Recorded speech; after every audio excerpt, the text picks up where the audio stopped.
kwako. Mimi ni mkosaji Bwana, ndo maana nimerudi kwako.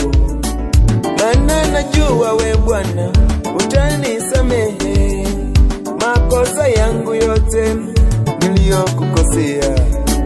Maana najua we Bwana ni mwenye huruma, utanisamehe mimi na wengine.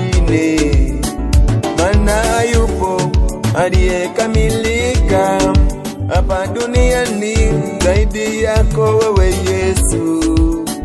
Tusamehe, tusamehe Bwana, tusamehe sisi tulemu sote duniani.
Tena mtusikie matatizo